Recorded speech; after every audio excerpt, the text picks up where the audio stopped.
Hi, good afternoon. Is my name really next to the Sobrato family name? I've been staring at this program all afternoon here. I feel like this award is way too premature, and I will try as much as I can to earn it in the next few years and decades. Let me start out by saying that I'm in the middle, actually, of about a 2-week, 7-state campaign. I've been to Kansas, Texas, Indiana, Ohio, Michigan, Kentucky here in the past 2 weeks. And at almost every stop, it was really heartening to see 900 people in Kansas show up at an immigration event, about 500 people in Indiana, and about 1,200 people in Texas.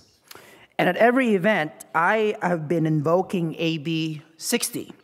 This is the bill that Governor Brown signed yesterday.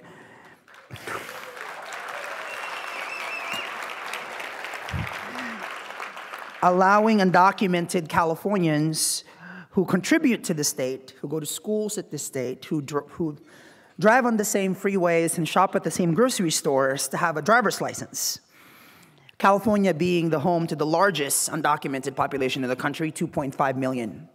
So as I travel in Kansas, Texas, Indiana, Ohio, and Michigan, I say, well, as Congress drags its heels on immigration reform, and as our great Congresswoman Sol Lofgren tries as much as possible to raise the level of consciousness in D.C., why can't the states of Texas, Kansas, Indiana, Ohio, and Michigan do the exact same thing while we wait?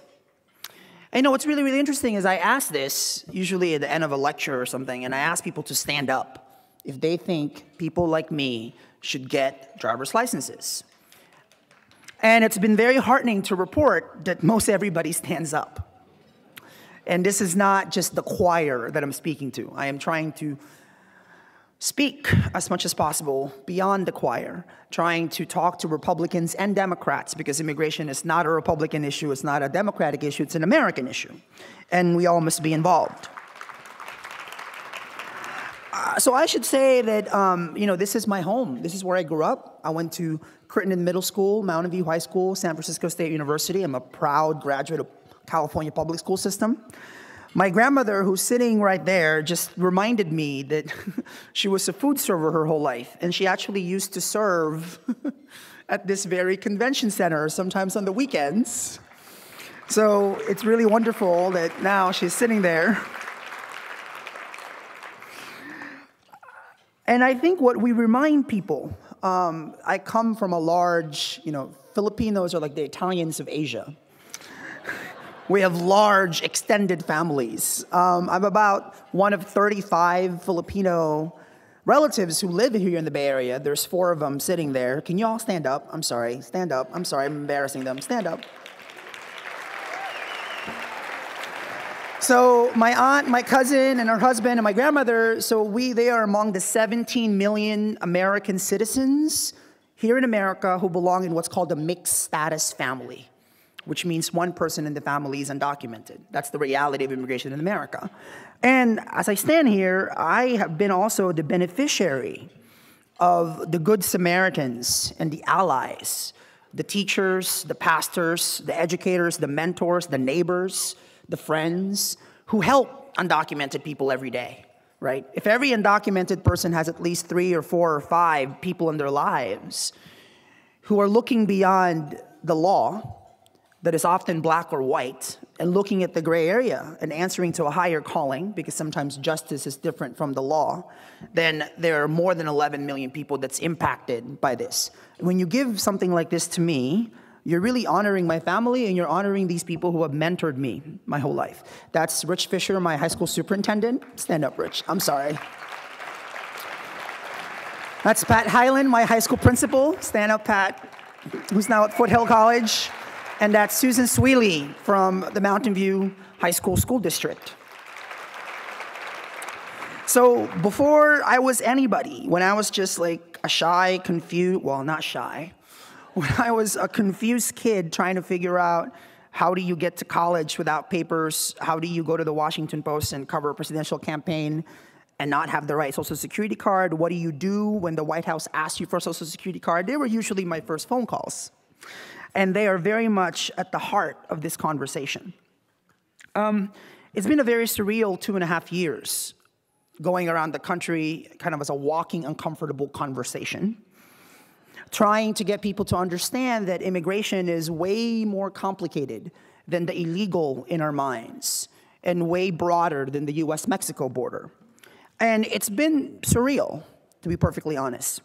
And about 2 weeks ago was probably among the most surreal moments, was when I accepted another premature award from the MLK Memorial Foundation that was given by the Martin Luther King Foundation that built the memorial in Washington, D.C. So they told me they're going to give me this thing, and I'm like, are you sure? And they're like, yes. And they're like, well, yes, and we're going to do this luncheon thing at the memorial. So I don't know if you've been to the Martin Luther King Memorial in D.C., the only memorial in Washington not built for a president, but for a peace and equality believer. So just imagine an undocumented person who read Martin Luther King in his history books at Crittenden Middle School and at Mountain View High School, now giving this talk at like the very memorial ground.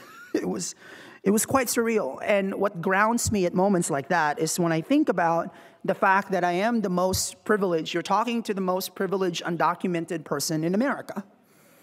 While people get deported every day, about 1,000 deportations every day, while people fear for their lives at school and at work and while driving on the freeway, I am going around the country trying to talk to as many Republicans, Tea Parties, Democrats, as much as possible, and engaging them in a polite but honest conversation about this issue.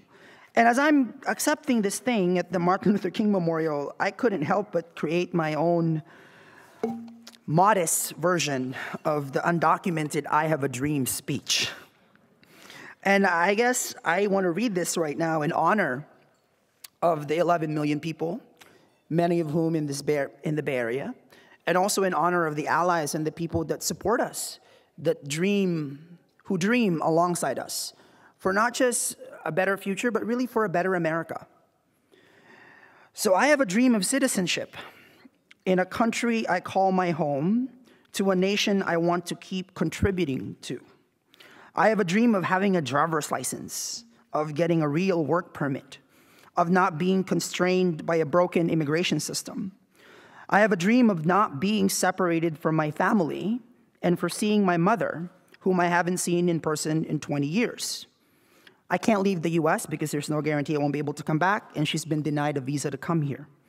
A broken immigration system means broken families, which means broken lives.